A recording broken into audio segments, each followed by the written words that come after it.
நம்ம சேனலில் தொடர்ந்தாப்பில் நீங்கள் வீடியோக்களை பார்க்க நினச்சிக்கிறது நம்ம சேனலை சப்ஸ்கிரைப் பண்ணுங்கள் கீழே பெல் சிம்பல் இருக்கும் அதையும் கிளிக் பண்ணுங்க. சரி வாங்க நம்ம வீடியோக்குள்ளே போகலாம். வணக்கம் நண்பர்களே. போன வாரம் ஸ்ரீரங்கம் போயிருந்தப்போ கோயில் முகப்பில் இந்த சிறுவனை பார்க்க நேர்ந்தது. பச்சை வேர்க்கடலை விற்று கொண்டிருந்தான். வாங்கிக்கோங்க என்று என் மகளிடம் கெஞ்சி கொண்டிருந்தான் அந்த சிறுவன். என் மகள் வேணாமடா என்று சொல்லிக்கொண்டே இருந்தார். அவனும் விடுவதாக இல்லை. அக்கா வாங்கிக்கோங்க என்று வற்புறுத்தவே வேர்க்கடலை வேணாம், 10 ரூபா தர வாங்கிக்கோ என்றாள் என் மகள்.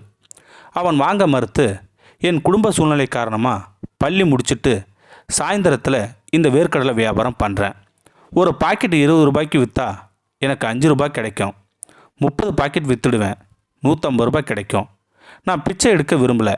ஏன்னா இது மாதிரி இலவசமாக பணம் கொடுத்து சோம்பேறியாக ஆக்க முயற்சிக்காதீங்க. ஒரு வாட்டி நான் இப்படி வாங்கிட்டா நாளடைவில் அதுவே எனக்கு பழகி போயிடும். வியாபாரம் செஞ்சு சம்பாதிக்க நினைக்கிறேன்.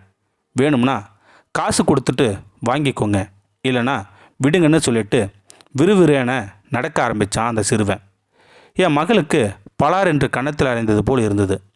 20 ரூபாய்க்கு கொடுத்து வேர்க்கடலை வாங்கினாலும் என் மகள் விடியற்காலை எழுந்து எங்கே போய் வாங்குறான், அதை எப்படி பொட்டலை போடுறான், விவரங்களை சொல்லிக்கொண்டே வந்தான் அந்த சிறுவன்.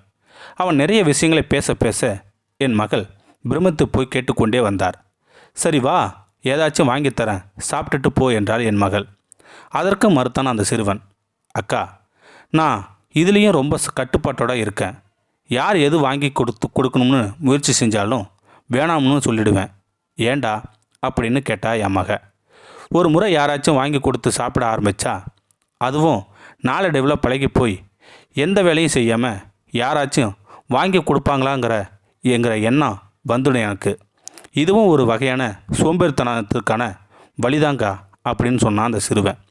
அரசு பள்ளியில் 7ஆம் வகுப்பு படிக்கிறான். அம்மா கோவில் வாசலில் பூ வியாபாரம். அவரை காண்பித்தான்.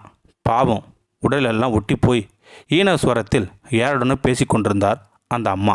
மொத்தம் இவனோட சேர்ந்து 6 பிள்ளைகள். இவனுக்கு 2 தங்கைகள், 2 அக்கா, ஒரு அண்ணன். அப்பா நோய்வாய்ப்பட்டு 2 வருஷத்துக்கு முன்னாடி இறந்து போயிட்டாராம். குடும்பத்துக்கு மாதம் எவ்வளோ செலவாகணும்னு பட்ஜெட் போட்டு தான் இவங்க வாழ்கிறாங்க. கணக்கு போட்டு பார்த்தா சம்பாதிச்சுட்டு பள்ளிக்கு சென்று எல்லோருமே ஏதோ ஒரு வியாபாரம் செய்து குடும்பத்தின் செலவுகளை கவனித்துக் கொள்கிறாங்களாம் அப்படின்னு அந்த பையன் சொன்னான். படிப்பு எப்படிரா என கேட்டால் மகள். 3 ரேங்கில் வந்துடுவங்கக்கா என்றான் அந்த சிறுவன். கடைசியாக உன் பெயர் என்னடா என என் மகள் வினாவ ரங்கநாதன் என்றான். அவன் போன பின்னர் அந்த ரங்கநாதனே வந்து எனக்கு நிறைய விஷயங்களை கற்றுக் கொடுத்து சென்றது போல் ஒரு உணர்வு ஏற்பட்டுள்ளது என்றார் என் மகள்.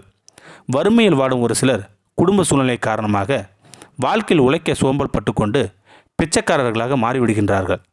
அவர்கள் வாழ்க்கை சக்கரம் அதிலேயே உழன்று முடிந்து போய்விடுகின்றது.